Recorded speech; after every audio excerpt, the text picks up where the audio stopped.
Hi, welcome to Get In, the connected vehicle podcast from BlackBerry. I'm your host, Steve Kovsky, and with this series, we'll be diving into what the future of transportation just might look like. Today, I'm happy to be joined by somebody who's helping shape that future of transportation and the experience that we're all going to have in our automobiles in hopefully the near future. I'm going to let him introduce himself. Gavin, would you please tell us a little bit about yourself and your company? Thanks for inviting us on. Really exciting to be part of this. So I'm Gavin Johnson. I'm design director at a company called Active Matter. We're a customer experience agency, really looking at the user experience through lots of different sectors of design, from automotive right across the board into lots of different sectors, which we can dig into. But yeah, that's my role, is really looking at bringing a user-centered approach to design and technology, and how the two elements fuse around the human in the process. Well, one of the things we like to ask our guests on this show is, what was your first user experience behind the wheel of an automobile, and how has that changed? Can you remember back? Absolutely, that's a great question. Yeah, thinking about it, my first the first car that I bought was a Fiat Panda. Back in the day, I don't know if you're aware of the Fiat Panda, but it was a pretty utilitarian vehicle back at the time. It had one of the things I remember about it the most was it had a sort of deck chair seats. So it had this sort of canvas kind of swung between two poles, which would made it very kind of utilitarian. It was very kind of base, but interestingly, I think thinking of the design of that vehicle, it was designed by Giorgetti Cesario, who a fantastic designer, fantastic industrial designer, certainly in the automotive industry. Set up Ital Design and designed the likes of the Mark I Golf for VW, worked with Aston Martin, worked across Ferrari. Really great pedigree. In fact, designed the DeLorean. And if you're of a certain age, you always dreamt of having a DeLorean, myself included in that. After watching Back to the Future many times back in my youth, the DeLorean was the thing to have. So worked across the board on lots of brilliant designed automotive products. I think the really interesting thing I found from that experience and from coming from a design perspective is that he designed so many things. Design crosses the board, crosses lots of kind of borders. He designed the Nikon camera, for example. He designed motorcycles. He designed wristwatches. He actually designed a specific type of pasta. So really interesting guy. Was voted the automotive designer of the century back in '99. So I like to think that I owned one of his pieces of work, and it happened to be a Panda. But that automotive was a really kind of utilitarian piece. I remember it being very base, but for me and my first car, it was the I think the thing I remember most about it was the experiences that it gave me. And I think that's got an interesting thought process. It was at a time where it was more about the car. It was more about the freedom, more about the emotional connection I had with that automobile and the freedom it gave me. I think my first trip was heading off to the beach and dropping those kind of canvas seats back and with a couple of mates and sleeping over and that freedom it gave me. And I think over the years, the cars that I've had have got better and got more technology in them and certainly more comfort in them. And thinking about my car today does a lot of things for me. It does, it'll park for me. It keeps me a safe distance away from whatever's in front of me. It will keep me on the straight and narrow or the curve, depending on what I'm doing. But I think that the thing that that I remember most about that first car was that freedom. And I think with all of the technology that's happened, kind of since that point, we've got more comfort, we've got more safety, we've got more more features and more functions, and it's become a really experiential point. But I think we're at a tipping point now, and working with or understanding some of the elements of technology that's coming on right now, with the likes of BlackBerry Ivy, allowing a real connected experience in that I feel that we're a real tipping point of a new experience, and the things that will change in the coming years will be really impactful to the human experience. Well, we're very interested in talking about that tipping point. And I wonder how our experience of the car, I think you're absolutely right that it's where those cars took us and who was in the car. And those are the things that you remember much more than the discomfort, perhaps, or, having to roll down the window by hand. Things like that. Those sort of fade into the distance. But we do remember the experience that we have in those automobiles and in that transportation. Do you think that's going to change as cars do more for us? That we're going to feel less connected to the car or more? I have a feeling that that all of the technology that gets added to the car is almost a two-edged sword. It gives us real power and at our fingertips, but it also takes away some of the feeling that you're driving, that you're in control, and you're engaged in a adventurous activity. And I think, thinking back to my days when I first started driving, it was an adventure. You were heading out almost to the unknown. And that's very different today because, I know where I'm going. I know that my car's telling me where to go, and it's telling me where not to go, and when to start and when to stop and when to recharge, et cetera, et cetera. And I think that's a fantastic technical achievement, and brings leaps and bounds to the human experience, across there. But I think there is something about the sheer kind of pleasure of driving, of being in control, of going into the unknown, that maybe is slightly different today than it was of the past, for sure. Well, there's also those occasional, hopefully very occasional moments of sheer terror that we experience behind the wheel that are memorable as well. Hopefully those will fade with all of the capabilities of the car, that it's going to extend our lives. So there is a trade-off. How are you and your agency trying to shape those future experiences so that people do connect with their car, they connect with that brand, it's something that they value? What are some of the kind of design imperatives that you're working toward? We're very much focused around human-centered design, and I think I think human-centered design has become has come fore of mind for a lot of companies. When we started, sort of 10 or 15 years ago in looking at human-centered design, it was really a low priority for a lot of companies, and technology was the lead driver in some of the products. But I think that's changed a lot certainly in the last few years, and I kind of think that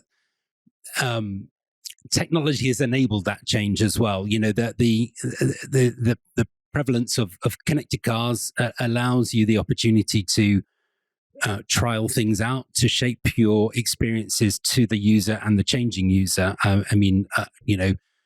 I worked on a project for an automotive, several automotive companies where the technology within the car was in a 5-year cycle of that car's development, and the technology that was in the modern cars was already 5 years 10 years out of date in sometimes before it hit the production line. Whereas today, I think the technology has allowed us to have connected cars where experiences can change and they can change over time, and they can reshape around that user with an over the air updates, which is amazing. And I think that sort of brought the whole industry from a design perspective on leaps and bounds in the last sort of 5 years or so, to the experiences that we've got today, which are some amazing experiential design. So I certainly think technology is driving that forward from our role, where we're looking at making sure that those technologies are really centered around what humans really want to do, and want to have from their vehicles, and expect from their vehicles as well. Can the vehicle understand the diary of that driver, and have they had a busy day, and what does that mean? And do we want to reroute them to a nice trip along the beach on the way home, so they're nice and refreshed when they get home to see their kids? And because we know that Wednesdays is a particularly busy day for them. So can we build that kind of personalization into these experiences, and give a connection to the driver that's that's really fulfilling in their life, and perhaps puts a different perspective on the vehicle and what that means to people. I think I kind of see that with technologies such as BlackBerry Ivy, you're almost getting a personal assistant, more than a vehicle. And I kind of see that experience where with the car can recognize that you're on a trip. It can identify that there are kids in the car. You're on a trip that's going over spanning a lunchtime. That maybe it can book you a table at a restaurant on the way. Just when the kids are getting hangry, and we all know those points in time. I certainly do. But and it can adjust that booking when depending on the traffic that comes. You're in. It could take your order, could give it to the chef, so you get your meal when you arrive. It can, whilst you're fueling the family, it can fuel itself, and as you drive off, it can pay for everything itself. And I think that very human experience, which is is quite different to a mobility experience, is a new relationship that we're going to have with our vehicles. And I think that's a really interesting point to see. What does that mean to people, and how do we design that experience so it makes sense to people, and it's comfortable for people, and that we and we're trusting that experience. And I think I kind of see this certainly a big need for designing for trust, and designing for people's expectations of what their vehicles can do. Now they're doing these very different things that we're not used to. They're paying for stuff themselves. They're paying for the toll roads as we drive through. And how do we know that they have been paid, and how do we confirm that all of the things that we're very much used to doing is this the vehicle's going to do for us. And there's, I think, a lot of design around that experience that helps people understand our new relationship with vehicles, and how that is moving forward. So it's certainly at a really interesting time, and I think some really interesting challenges and some amazing technology that's coming on stream. Well, it's fascinating because some of the things that you're describing are beyond what most of us know that we want in a car. We don't even know that cars can do these things. And many of them, of the activities that you're talking about, we might not even be aware that the car is doing it for us, but we will be delighted by the results. And I'm interested in the process. How do you anticipate these needs that the consumers don't even know that they have? These wants that they don't even really recognize themselves yet, and design that into a vehicle. It seems fascinating to me. As I was saying, a human-centered approach to the design that we do, and really that is about drivers, looking at users of vehicles, looking at people in general. You know, I mean, we do a lot of empathy mapping, so really understanding people's lives, and I think that the starting point in this technology is to understand people's lives and how does my product fit within that life, and so we'll look at drivers, we'll observe drivers, we'll observe them in the car and how they interact in the car. We'll observe them out of car and what they're doing in their lives, and then we'll look at mapping that journey out. And quite often, people will forgive technology. They'll say, "Oh, I can't use this." For example, mapping in a vehicle and navigation.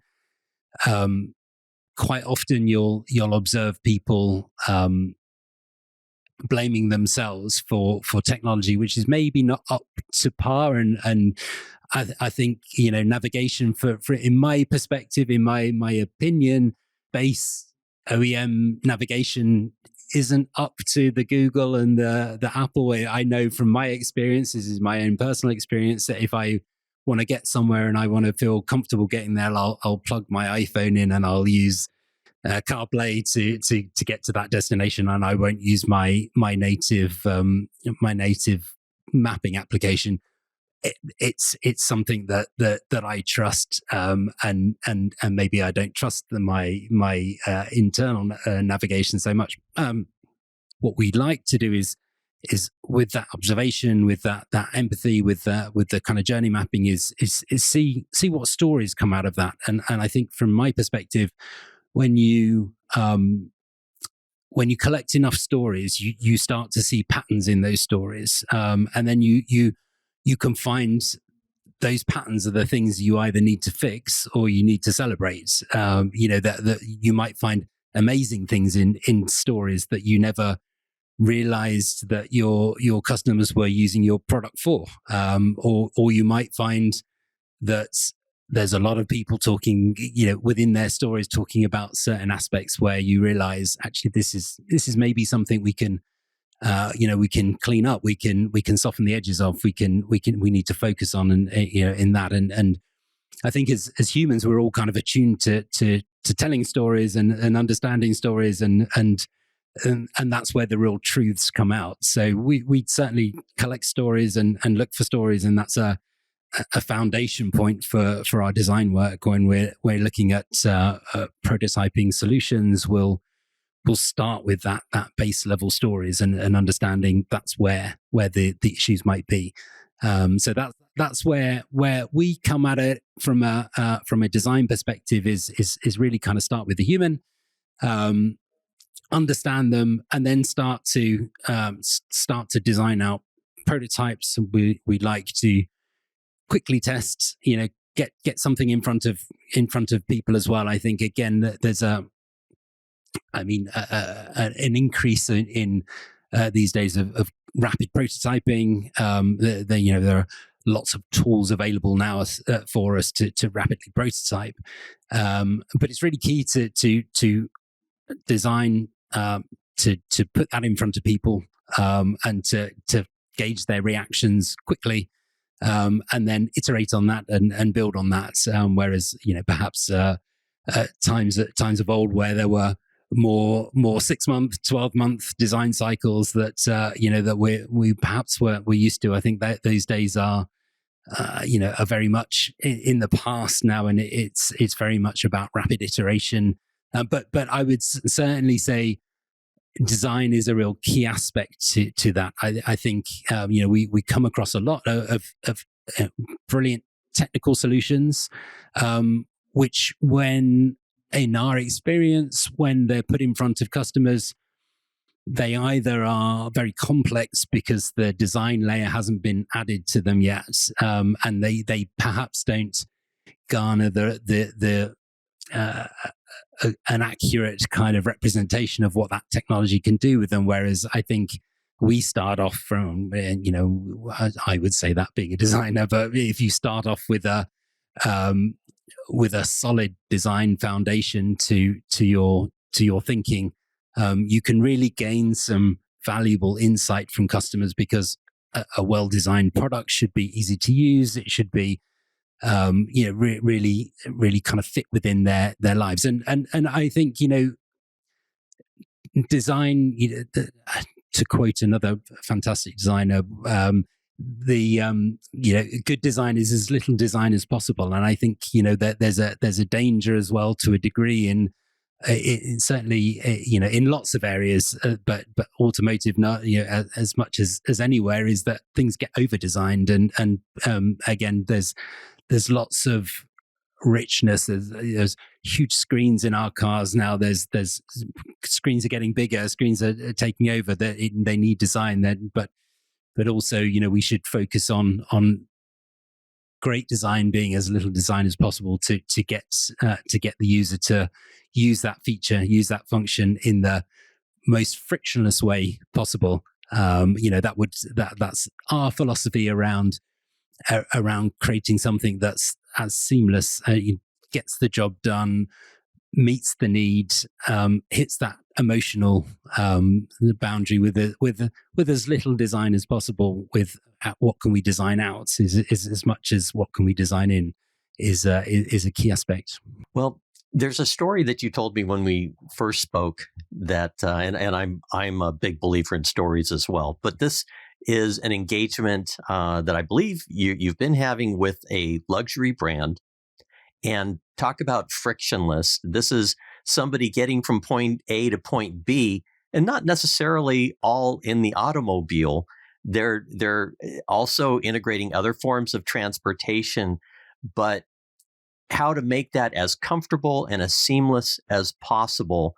Could you tell me a little bit about that experience for the traveler and how you're designing that? I guess we sort of started with the concept and the auto manufacturer really wanted to understand the lifetime value of a customer and what could that be. And I think this sort of follows a lot of technical platforms now. A customer is perhaps more than an owner of your vehicle now. They're connected into your ecosystem. And what we started to think about, well, okay, if I was the owner of the OEM, what would I want my company to be doing for me? So maybe I think about it in that way, and maybe I think about, okay, I'm on a trip through Europe, for example. I need to get to a destination. I pick up I go down to my garage. I take the car out the drive and hit the road, and I've got everything set up how I want it to be set up. But maybe there's traffic on the way, and there's bad weather on the way. I need to get to my destination. Snow, let's say in Canada today. I'm blocked, so I can pull up my vehicle. I can then pick up public transportation. I can get a train. I can travel the next couple hundred miles on the train. I can get off my train and pick up my next vehicle from the same manufacturer that's got all of my settings set up how I like to have them. I'm listening to my favorite BlackBerry podcast, and I pick up where I left off. And I get in the vehicle. It's the same. I'm traveling along. Maybe I get to the airport. I'm flying to the US. I can pick up. I can pick up where I left off. I make my flights. I land. Concierge gives me the key to a new vehicle. Again, it's completely set up to how I want it. I get to my destination, have my meeting, and I can drive back. So the thought of what would an experience be like in a total mobility life cycle that's around the human and how they want to act, and the car is part of that experience, but maybe it's not a single car. Maybe it's a connected set of vehicles that I have access to, and what would that look like? So we started to look at that experience, and really kind of think about all of the other things that might happen if my car's detected that there's a mechanical fault. I'm going to break down. It directs me to a place to pull over where another car is waiting for me, that I can just zip over and carry on my journey, and then it all gets settled when I get back home. And it's one way of looking at a customer value chain for the organization. That's okay, maybe I'm bought into that service. Maybe I'm a lot more connected to that service, and maybe I don't want to just then sell my car after so many years and buy another brand, because actually I'm quite invested in this connected system, and it gives me everything that I need, and perhaps more than I need. So I think there are certainly, again, moving forward, looking at automobile ownership, and the ownership model, and what that looks like. Maybe there's again a lot of statistics around the Gen Z not wanting to own products, let alone vehicles and expensive products. So what does that look like, and how do we as an industry sector fit our offering around their lives and be very human-centered in that approach. So I think that's again, it's a running theme for us, but that human-centered approach kind of touches not only usage and how and the features and functions that you might want in your vehicle, but what's the ownership model like? Do I subscribe to this service? Do I is that different to ownership models? It maybe allows me to chop and change the type of vehicle that I have. Maybe in the city, I don't want a big car, but maybe on longer trips I do. So maybe I can swap in and out of different models of a certain brand, based on what I want to do with that, and based on my journey, and my specific needs. So I think we certainly look at a lot of these type of thinking processes, prototyping concepts, really to understand how do we fit our offering around the changing consumer, and what they want, and technology has a big part in that, but also services, solutions. What other things can you add to this service that makes me an owner of this brand, and a real brand advocate, and that's maybe beyond I'm a BMW owner or an Audi owner or a Mercedes owner, for example. Maybe I'm deeper connected, because I've bought into this ecosystem and I have real value, and that organization is giving me real value to my life, and that's what I value most from my vehicle. Well, it's a very attractive prospect, and I can see having that experience turn you into a devotee of that brand, and you become an owner of that brand for life. Why would you want to do anything else? I suppose for me, technology is, one of the beauties of technology is quite a leveler as well, and a lot of brands, there's not so much differentiation in engineering, for example. A lot of brands have fantastic engineering across the board. So how do we hook people into our brand and offer them something that's bigger than the vehicle that they're buying into as well?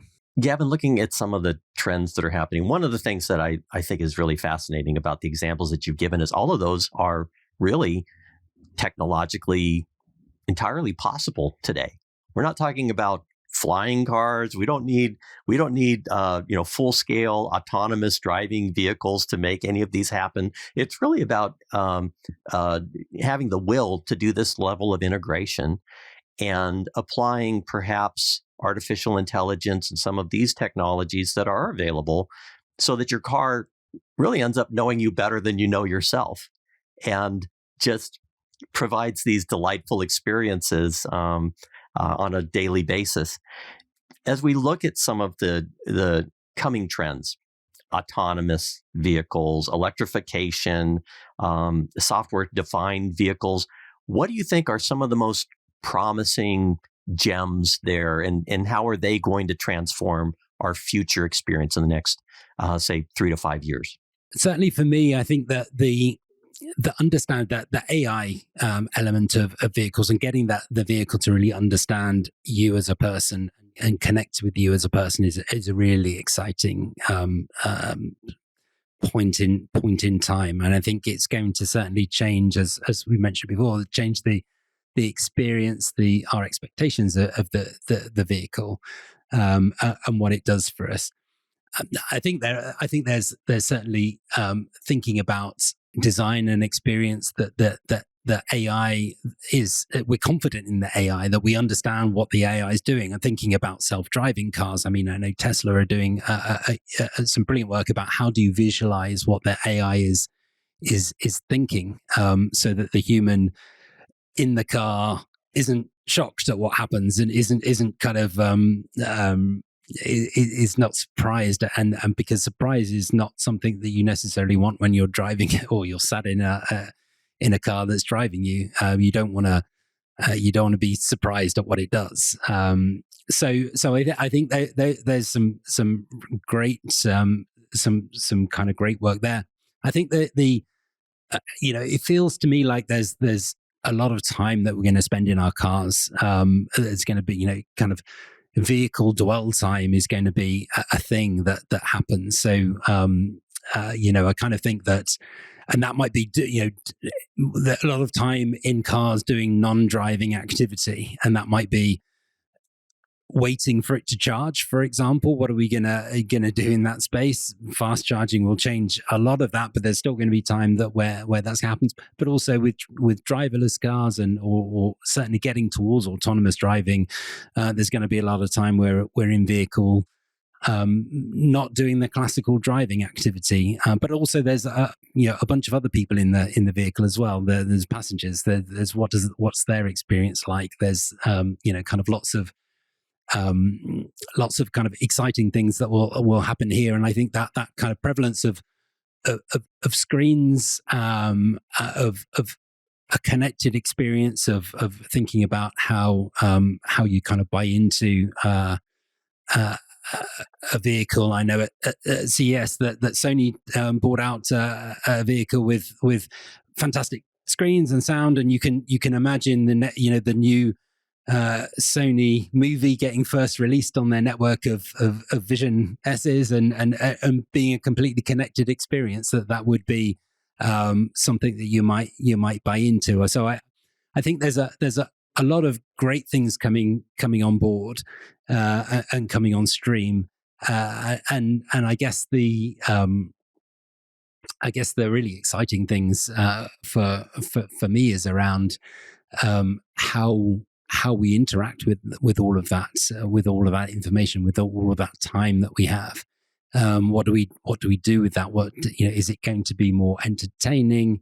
Is it going to? How do we but how do we connect with those cars? Going right back to that very first kind of thought about the vehicle being an enabler for me to go and have an adventure. How do we reconnect that adventure to the cars of tomorrow? And I think that's an opportunity for lots of lots of companies to think about that adventure and how we build that connection back into the car, and what's it going to do for me, and how am I going to connect to that experience. So I think there's those kind of real kind of interesting human traits and really exciting times where almost the technology can do anything for us, and as you say, that the car will understand us more than we understand ourselves.